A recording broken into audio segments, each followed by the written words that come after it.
نازولو خالد خان یوټیوب چینل ته ستړی مشه. څنګه چې ما تاسو ته په تیره خبرونه کې ویلو چې زه به تاسو ته یو ساده شانتي اصول چې دی نو په دې خبرونه کې درخوایم چې د هغې لاندې تاسو ډېر په اسانه دا پیژندلې شی چې کوم پښتنه قبیله چې دا یا کم ټبر چې دی یا کم خلک چې دی آیا دا پښتانه دي او کنه دي. زه تاسو ته ډېر آسان شانتي اصول در کوم او یو نه خبر کوم چې هغه ته منګه پښتونولي وایو. اسو خو پښتونولي دا ټکی چې دی نو دا منګه ټول وایو منګه ډېر پیژنو چې دا ستوي یو ناره هم منګه لګو چې تل دی وی پښتونولي یعنی پښتونولي دی تل تر تله ژوند دی وی دا یو ناره هم منګه لګو او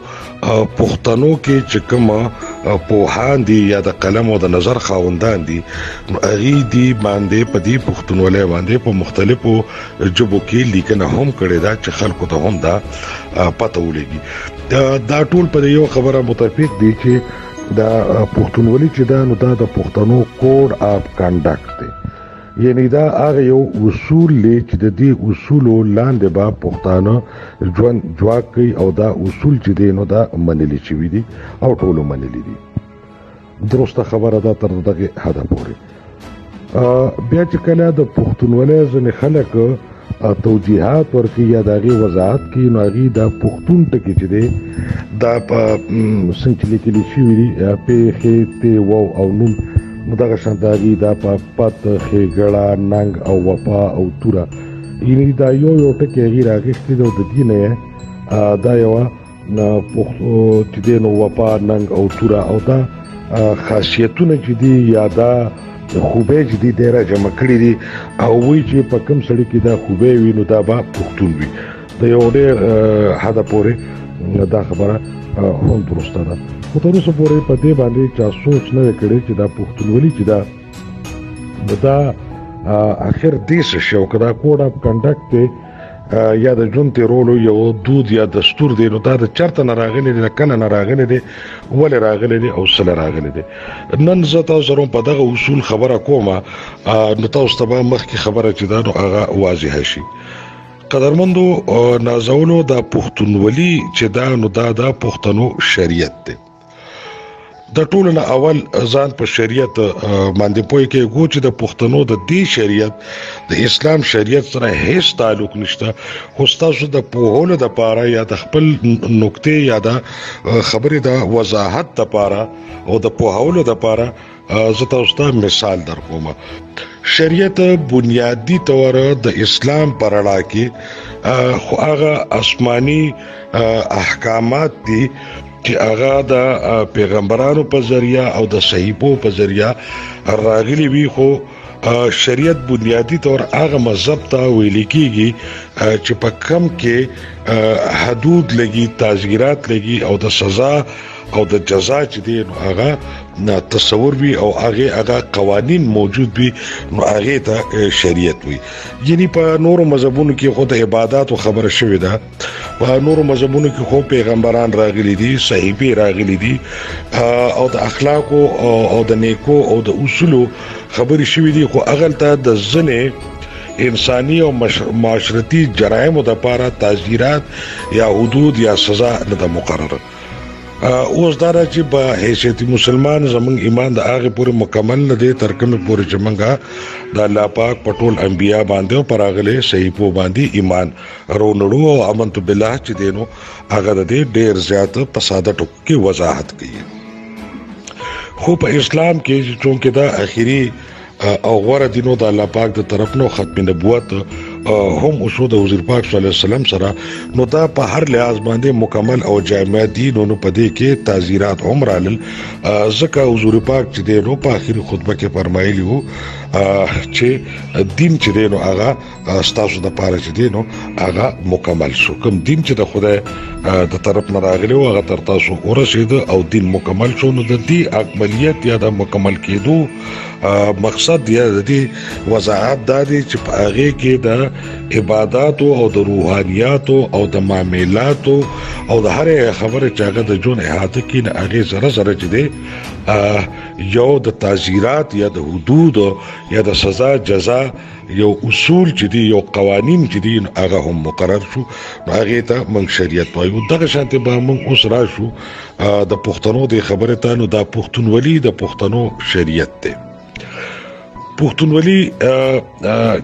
چې کوم پښتانه راغلي دي او د شپږنیم زرو کالونه والا تر دا اسلام دروړو پوری دي په مختلف مذهبونو باندې پاتې دي او د دې مختلف خپل صحیفې دي او خپل کتابونه دي او اوس د دغه صحیفو د کتابونو یو وضاحت چې هغه دلته کول ضروری دي اشخو منګه د ایمان د منګ دا وایو چې کوم وبېش الله پاک یو لاک سلیری زره پیغمبران را لېږلي دي علما دا څه خبره کوي په دې یو لاک سلیری زره پیغمبرانو کې ډېر ښه علما سره کتا شو کېنه نو د ډېر پیغمبرانو نه د انبیا نه بل زیات نمونه چې دي نو ډېر ښه علما ته نو ورجنو لہذا ډېر زیات خلک په تیاری کې دي په یو وخت کې ویل کېږي علما خبره کوي چې په یو وخت کې په یو علاقې کې مختلف انبیا راغلي دي بیا خاص کر منګه چې کوم سلور غټ مذهبونو تراشو او پاغه کې منګه آسماني صحیفو تراشو نو هغه هم موږ سره ښکار دي چې موږ سره قران پاک دي تورات دي انجیل دي زبور دي او عیسی علیه السلام دي موسی علیه السلام دي محمد صلی الله علیه وسلم دي او داوود علیه السلام دي دغه ته خدای خبره بالکل واضح شي خو پښتانه چې په خوا په کوم مذهبونو کاغه پښتانو کاغه نور قومونو دا غي چې کوم دینونو د اغي چې با کوم مذهبي مشرو چې په ساده ژبه کې ورته تاسو پیغمبر ویل شي یا نبی ورته ویل شي دا غي مذهبي رهنما چې په نو دا ساسو د پویلو د پاره تاسو دا هغه پیغمبر ستو پیغمبر پیغام رسون کې او پیغام سوي د خیر وي یعنی چې کوم مذهبونه پاتې دي او د هغه مذهبونو بنیاد چې کوم شخصیت اخودل دي نو د هر مذهب او شخصیت دغه داوا هم دغه شانتي کړي دا چې زه د اسمان نه را لېږلي یو طاقت چې دی نو یو خاص اصول او اخلاق سره او یو مذهب او د هغې سوچ او تصور سره را لېږلي ما نو د چې کومې خبرې کړي دي نو هغه د الله سره تړلي دي هغه د صحیفې په صورت کې نه دي تړلی شوي یا هغه د وحي په صورت کې نه دي تړلی شوي خو که د کومې خبرې کړي دي نو هغه په یو نه یو حواله باندې هغه الله پاک سره تړلې دي او چې دا خبره ماته د الله پاک نه یا د اسمانونو نه راغلي دي د دې قوم د پاره او زستاسو مصلی یم زستاسو پیغمبر یم یا زستاسو نبی یم یا زستاسو روحاني قائد یم دا شوی دي دا چې کله منګه د پښتنو د قران پر اړه کې دا د نوغو د اصل نسل او د تاریخ خبره کو نو هغه خبرونه به زما په خیال چې دغه دورانیه به شیوای او پاره کې به د خبرو وضاحت شي تاسو یاد ساتئ ماته یاد دي خو دغه هغه چې راغلي دي د نورو مذهبونو کې نو په هغه کې روحانيات یا د هغي عبادت یا د هغي اخلاقیات راغلي دي اوس پښتانه چې په ډومبي کم مذهب باندې هم اوس یاد دي د اخلاقیات چې دي یعنی د دې د سماجی دود دستور یا کوډ اف کنډکټس د چمنګ د اوسنۍ پښتونولي وایو دا هغه وخت کې یا دې ته یو مذهب ورکړی دا او یا دا دی چې د نو په جرګه کې جوړه کړی دا او یا دی د وخت او د تجربو سره سره یو مقام ته یو دی خبره تر رسیدلې دي چې دا د پښتونولۍ د کوډ اف کنډکټ چې دی یا د پښتونولۍ د رهنما اصول چې دی نو دا به زمونږ د سماج رهنما اصول او د دې مطابق به مونږ ژوند تیرو یعنی د ژوند د مادي قوانین چې دی هغه پښتونولي ده او د ژوند روحاني او نفسیاتي قوانین چې دي نو هغه چې په کوم مذهب او هغه وخت په ډومبي مذهب نه هغه چې کوم عبادت اغشتي دي هغه خپل کړی دي او وخت سره چې دي مذهبونه بدل کړی دي نو دي د مذهب هغه روحانيات عبادت او نفسیات هغه بدل کړی دي خو دي د ژوند تیرولو چې کوم رهنما اصول او اخلاقیات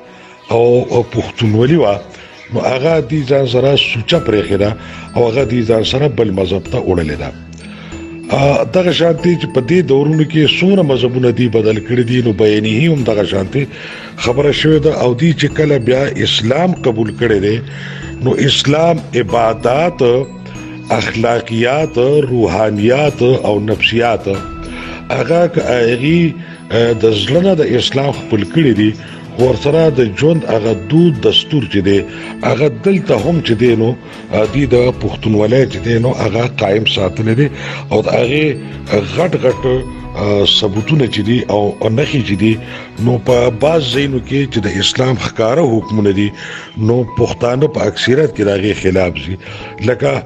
لور خورلا په جایداد او په مال کې عیسی ورکول چې په شریعت کې دغه واضح احکامات دي تاسو دغه نه خبرې خو پښتانه چې دی نو دغلطه د اسلام خنخ مسلمانان د اسلام په دې حکم باندې سترګې پټي او وی چې دا خو ټیک د چې په مذهب کې او په اسلام کې دا خبره شته خو د پښتنو په دستور کې نشته دا ګورډه رضایت اهمه خبره ده د تاسو خاص کار توجه ورکړي بیا کو د لور خور ورکړه راکړي نو دا غیم د اسلام چې د لور خور د ورکړه راکړي چې د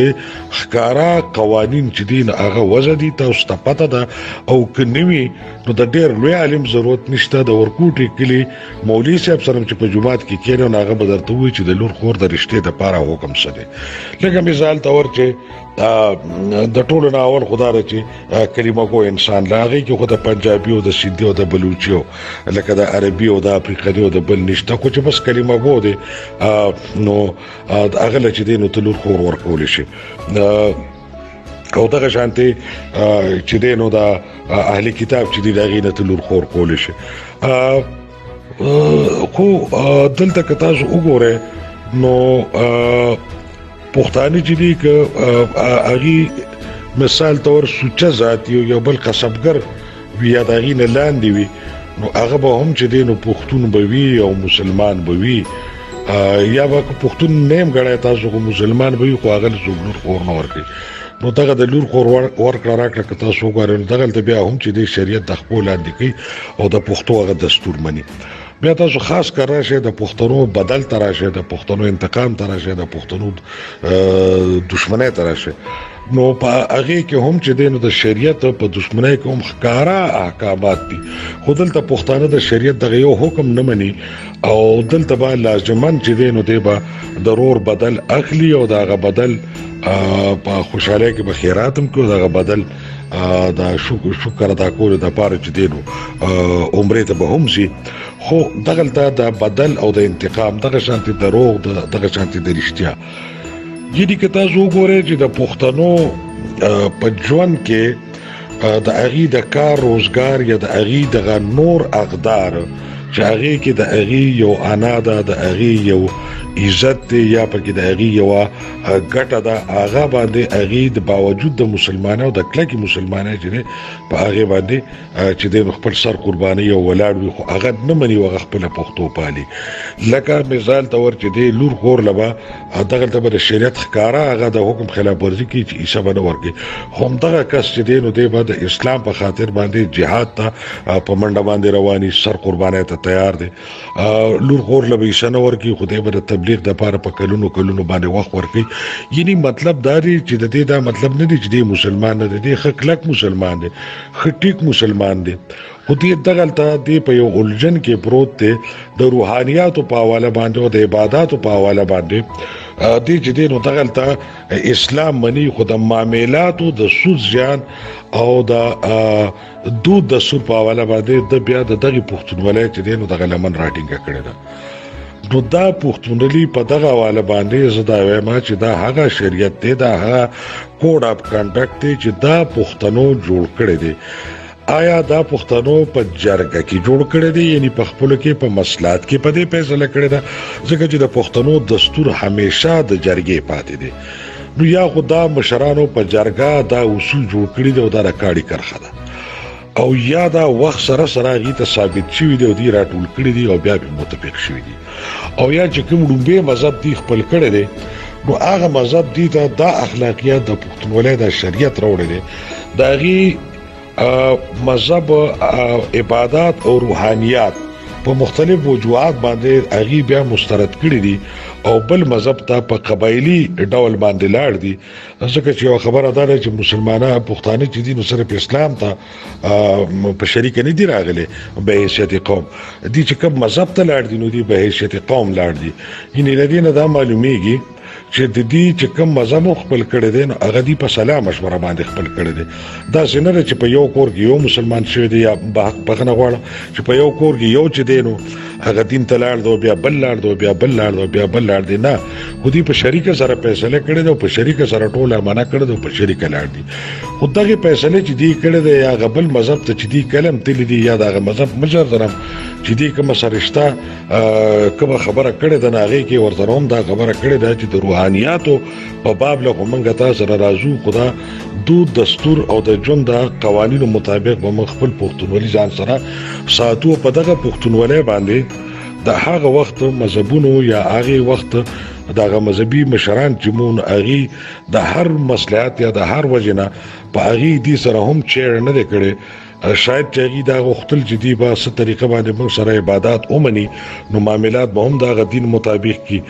او یا هغه په دې لګه خوشاله شو یا د هغه د امید چې په آینده کې به دا خبره ټیک شي. خو چې سومو نو دا پښتنو دغه شانتي خپل کړی دي او دغه شریعت پښتنو ترنه پورې ځان سره راوړی دي او هم دغه د پښتنو اصلي جبلوت دي، هم دغه د هغه وینه دغه د هغه نو دي، دغه د هغه سرشت دي. که تاسو وګورئ نو په دې کې د پښتونولۍ د نورو خبرو نه بیا غټ خبره تاسو راشه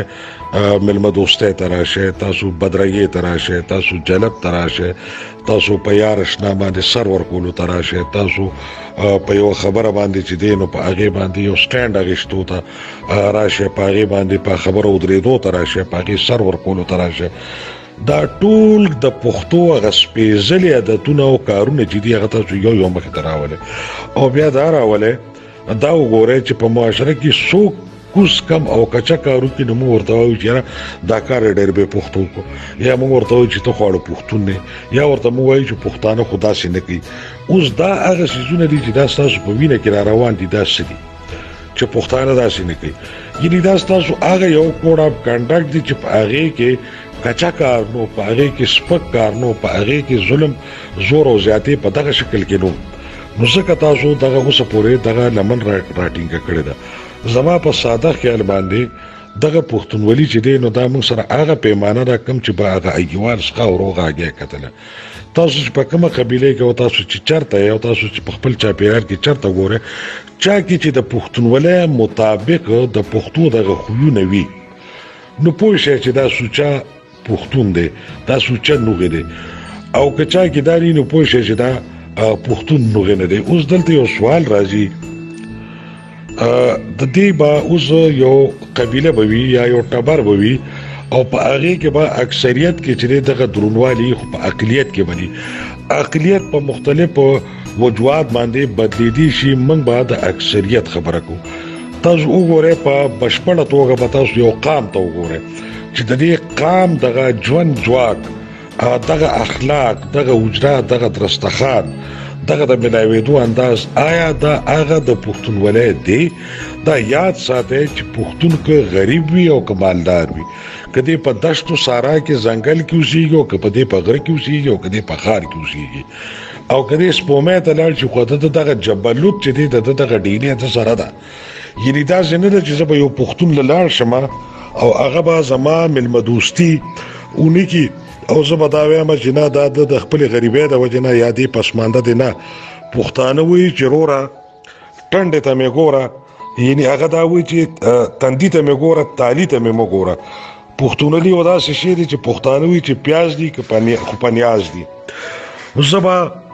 مثال طور یو داسې د پښتنو سیمې ته به لاړ شم چې هغلته به د غریبۍ انتهایی او چې زه د چا مېلمه یم هغه به ډېر زیات غریب وي. خو دا یاد وساتئ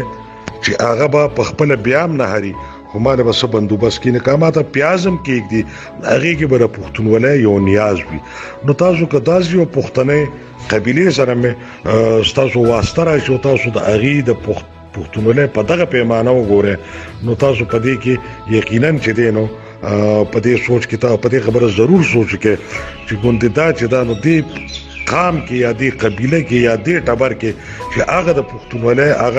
هغه خوونه نشته، هغه د پښتونولۍ هغه کوډ اف کنډکټ لاندې دي ټول تیری، نو یقینا چې دی نو دا غیر پښتانه دي او دی د پښتنو په چوکاټ کې اوسېږي، پښتو یې زده کړې ده، نور دودونه دستورونه یې دغه دي، په یو پښتنه قبیله کې یا ټبر کې چې دی نو پناه اخیستې ده، هغه یو څرمنې اچولې ده په ځان باندې اغوستې ده، خو لکه دا پښتانه نه دي. نو ړومبی خو دا ده چې د پښتونولۍ دا معیار چې دی په دغې باندې تاسو پښتانه چې دی نو قومونه او قبیلې او خاندانونه تللی شي. عموما چې ساینس پوهان هم چې دی او قوم پرست رهنماګان چې دی هغه چې په د پښتنو د سیاست او د پښتنو د ژوند د بدلولو خبره کوي، نو دا یادو ساتي چې هغه ټول راځي د پښتنو ژبې ته، ثقافت ته راځي، دستور ته راځي. هغه په دې باندې ساينسي تور پوي دي یا نه دي پویا، خو هغه دا خبره کوي ولې کوي چې د پښتونولۍ دغه کوډ اف کنټکټ دغه پښتونولي چې راځوندې شي علي بستاسو جون بدليږي. نو تر دې دمه پورې دا خبره ډېرې د نورو نو خبرو پورې تر د بل خبرونه پورې چې نور نوې خبره تاسو لراوړم، اجازه بدل راغواړم په یو پاک لوی مهربان او بيخي بخون کې الله پاک مو سپارم.